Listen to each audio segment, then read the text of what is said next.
Thank you. Because of you, I got awakened as a sage. I'm Saria, the sage of the forest temple. I always believed that you would come, because I know you. No, you don't have to explain it to me. Because it is destiny that you and I can't live in the same world. I will stay here as the forest sage and help you. Now please, take this medallion.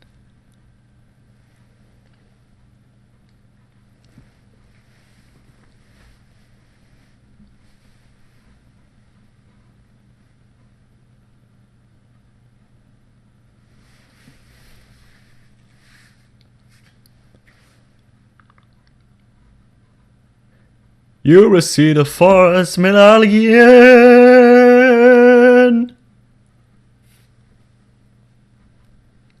Sorry, I will always be your friend.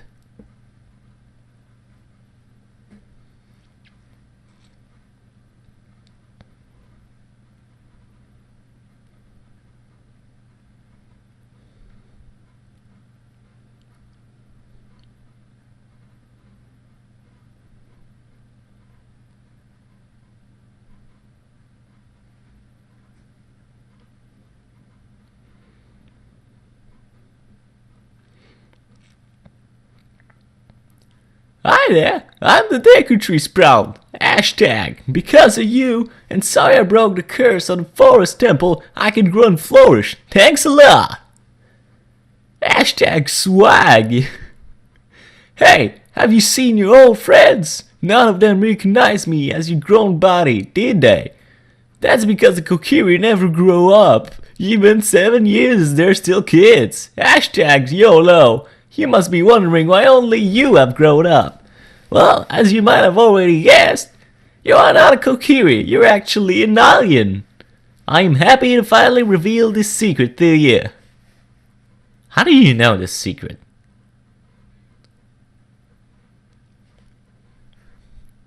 Some time ago, before the king of Hyrule unified his country, there was a fierce war in our world. One day, to escape from the fires of the war, an alien mother and her baby boy entered the forbidden forest. The mother was gravely injured. Only children trust the child the deck tree, guardian spirit of the forest. Hashtag, the deck tree could sense that this was a child of destiny that was would affect the entire planet, so he took him into the forest after the mother passed away. The baby was like, I don't care, and I'll finally the day of destiny has come. Hashtag bitches. You are an alien, and you were always bound to leave this forest.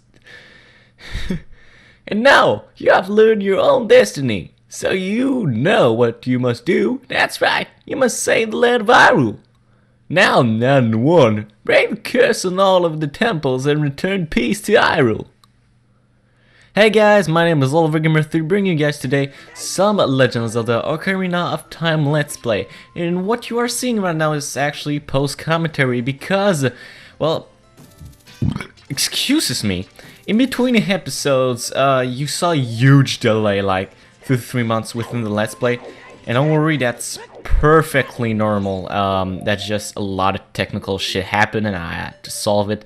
So basically what you're seeing here is me replaying, or at least showing what happened during those times. Like for example, you saw me at the twins' house in Kokiri Forest when you just get to like get the Skulltula in between the two little wood thingy. That's where you can get one Skulltula. You must be a knight, of course. So I'm just gonna be commentating and show you everything there is to do before the next temple. Like this part is just about this. This is why it is kind of short. Basically, what you see here is the Prelude of Light. In between my session that I tried to record with, I still got most of the footage, so don't worry about it. You'll see puzzle fresh and new for the next temple. It's just that I had a lot of technical shit for this one, so I don't know how it will go. But you saw the Prelude of Light. The Prelude of Light is basically your warp gate through the Temple of Light. You can get it right away after getting the Master Sword, and you can just go and you know, look for it right away. I mean, you don't have to be you know, to complete the temple or another thing. I was just really lazy and I totally forgot about it. But it is a really useful warp to know for early on the game, especially if you have to go back in time to plant some magic beans and stuff. And here what you see is the shooting gallery. As you remember, there was a construction house in Kokiri 7 years ago, and it is now done and finished. About time. And basically all you gotta do is you gotta do a shooting game with arrows. And that's just like the slingshot.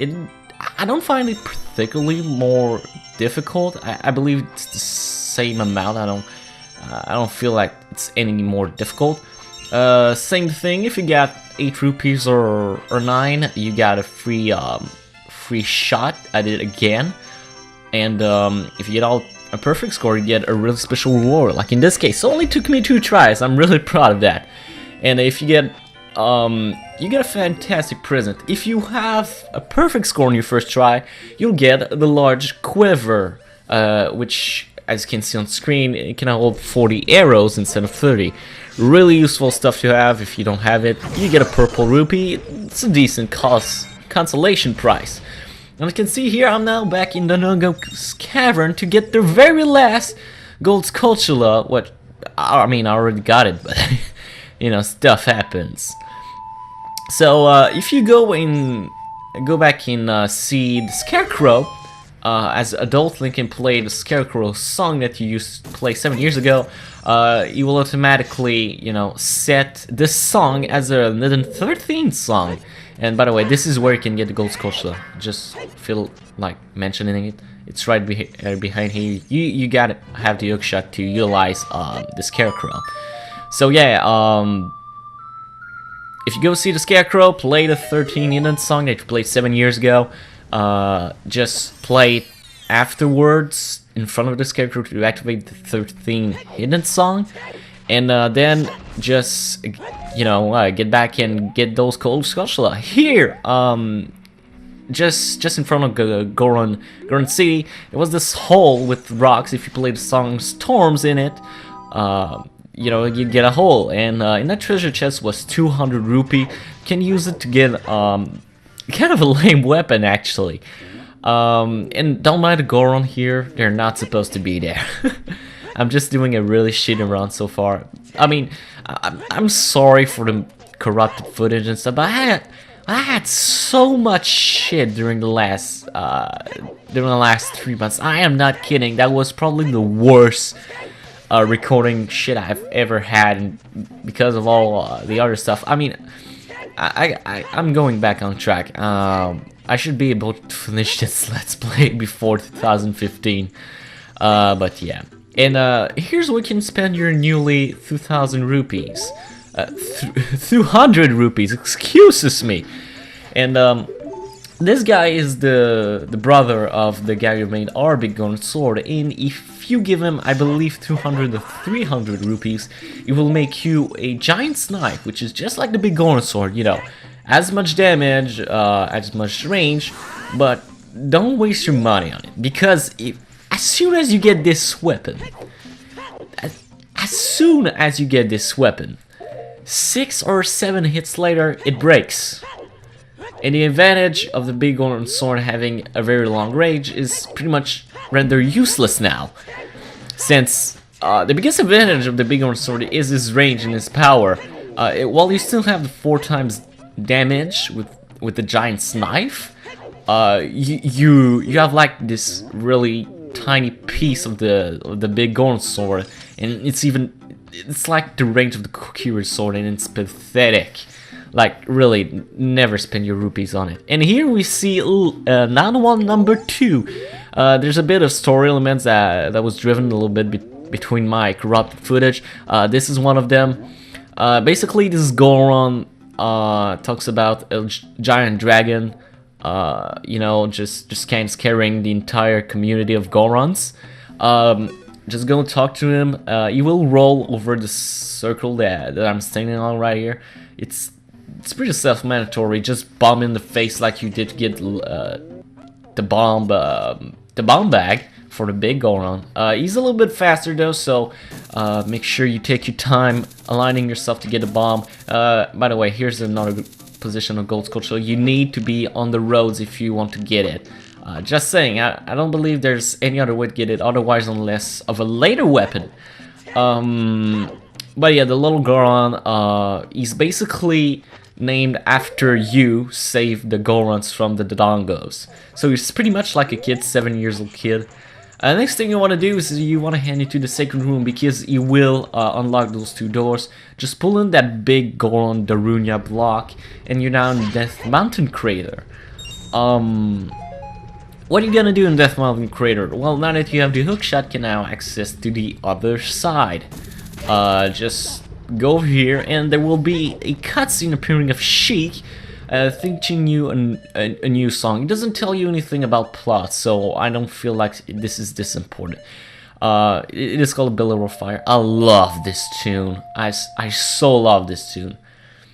And it's basically a warp through the Death Mountain Crater, and that's basically it. And by the way, guys, I am Billow of Fire.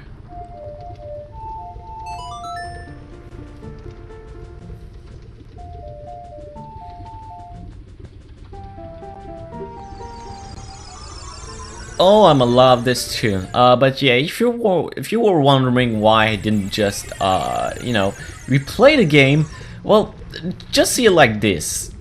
We've goddamn, we are like 22 parts in. It took me like 18 parts to get to the second half of the game. So that means by the way, just takes flower to get to the top with a piece of heart at the very top of it. Really useful. But like it took me 18 parts, you know, to get to the second half of the game, which means let's say each part were approximately 20 minutes long, which some of them were longer. I mean, I have to play 18 parts of 20 minutes long all over again. And let me tell you, that shit. But that is the end of this part, ladies and gentlemen. Like I said, there's nothing much that happened in between the two temples. I basically show you everything that you really want to access as soon as possible. Like the planet we access, you actually need to warp in as a kid because there's no other way to access that place otherwise. So you have to use the Billow of Fire to plant a magic beam there. This is one of those occasions where the Prelude of Light is really damn useful. So just plant that beam, travel back in time, then come back and get that piece of heart. It is actually pretty easy. It's just a lot of back and forth backtracking, you know. But yeah, anyway, that was it for this part, and I'll see you guys next time for yet another exciting post-commentary episode of The Legend of Zelda Ocarina of Time Let's Play, where we begin the Fire Temple. See you guys next time.